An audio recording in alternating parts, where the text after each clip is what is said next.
Consider the following figure and answer the item that follows. So a square is divided into 4 rectangles. 1, 2, 3, 4 ये 4 rectangles हैं और ये figure एक square है. Square के लिए प्रॉपर्टी है ऑल साइड्स आर इक्वल. ये साइड ये साइड ये साइड ये साइड सारे साइड्स इक्वल हैं इसके.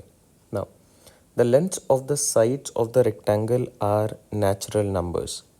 ये जो रेक्टेंगल है या ये वाला रेक्टेंगल है, इनका जो लेंथ है, you can call them length and breath.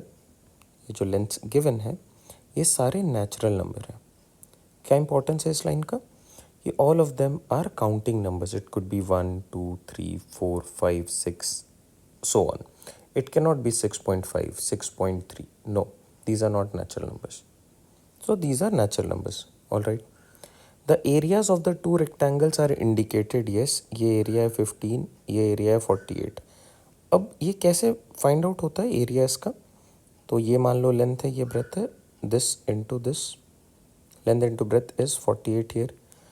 इसके लिए क्या होगा? Again we have a length, we have a breadth, multiply the two, length into breadth, you get 15. इस तरीके से एरिया कैलकुलेट होता है.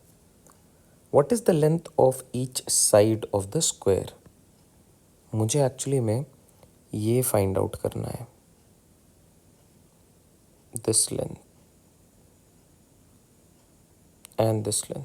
अब एक फाइंड आउट हो गया तो दोनों ही फाइंड आउट हो गए. क्यों? Because since it's a square both of them are same. अभी शायद आपको फिगर में सेम ना दिख रहा हो, but these are same. Now let's say what are the properties that can be used here. क्या मैं इस वाले फिगर को यहाँ पे ऐसे बनाऊँ एंड इसके लिए एरिया है 15. एरिया क्या होता है? Length into breadth. So can I write area is equal to length into breadth. Area है 15 और ये जो लेंथ होंगे इसके या ब्रेथ बोल दो आप उसे, these are always natural number. तो क्या पॉसिबिलिटीज़ हो सकती है इनके? आप 1 इंटू 15 कर सकते हो या फिर 15 can also be broken down as 3 into 5. क्या कुछ और हो सकता है? ऑब्वियसली ये दोनों इंटरचेंज भी हो सकते हैं. 15 इंटू 1, 5 इंटू 3. अब आप देखो यहाँ पे अगर आप इन दो वैल्यूज़ को देख रहे हो तो these are closest to each other. इनमें ऐसा गैप नहीं कि एक 1 है और दूसरा बहुत ज़्यादा गैप है कि 15 हो जा रहा है. जैसे अगर मान लो ये 1 है तो ये 15 नहीं है यहाँ से यहाँ तक. These are somewhat closer to each other. तो मैं ये वाले पॉसिबिलिटी को कैंसिल आउट कर दे रहा हूँ. The length can not be 1 and 15 for the smaller rectangle. So they could be 3, 5 और the length since it is 15, area 5, 3. मतलब ये वाला पार्ट 5 हो सकता है, ये 3 हो सकता है, या फिर ये 3 हो सकता है, ये 5 हो सकता है. आगे चल के उसको भी सॉर्ट आउट करेंगे अपने लोग. Now next another triangle is rectangle is this one, जिसके लिए एरिया है 48.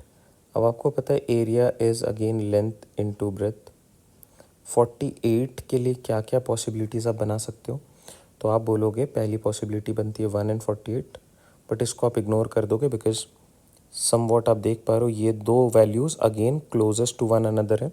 मतलब इनका जो वैल्यू होगा एक्चुअली में वो एक दूसरे से आसपास है. 1 और 48 में बहुत बड़ा गैप है, तो ये 1 और 48 तो नहीं हो सकते.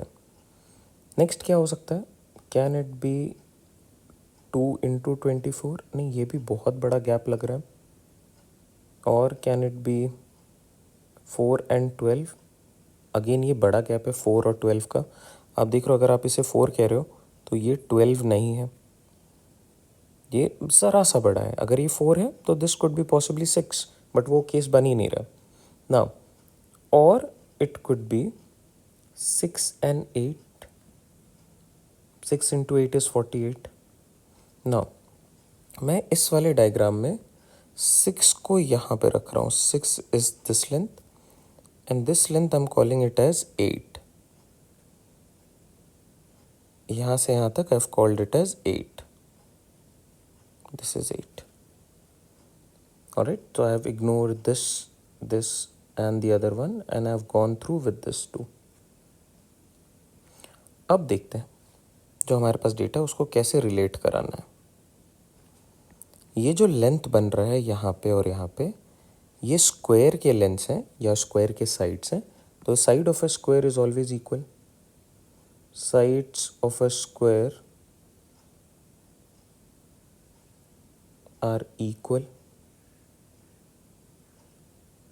ऑलराइट, अब आप स्टार्ट करो इस वाले साइड से, तो आपके पास एक वैल्यू है 8।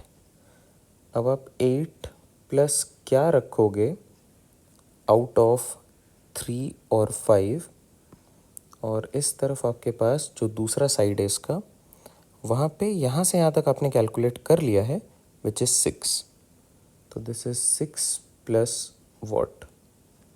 अब ये जो ब्लैंक्स हैं इसमें आप क्या फिल करोगे, तो ये पार्ट की जो वैल्यू है दिस इज़ एक्चुअली 3 और 5। So let's say if I keep this as 8 plus 3, तो यहाँ पे आ जाएगा 5। या तो क्या आप और पॉसिबिलिटी बन सकती है 8 plus blank, this is 6 plus blank. 8 के साथ आप क्या ऐड कर सकते हो, या तो आप इसे 5 बोल सकते हो, तो दूसरे वाले को 3 रखना होगा। अब आप यहाँ पे देखो क्या बन रहा है, 8 plus 3 is 11 left hand side, 6 plus 5 is also 11। Sides of a square are equal. तो ये कब ट्रू हो रहा है, इस केस में ट्रू हो रहा है। 8 plus 5 is 13, 6 plus 3 is 9। Sides of a square not equal हो रहा है। इसका ये सिंपल सा मतलब है कि विथ 100% श्योरिटी ये 3 है, this is 3 and this is 5. So now you know this is 6, 6 plus 5, 11. This is 8 plus 3, 11. The length of each side of the square is 11. Option B is our correct fit. I hope this helps.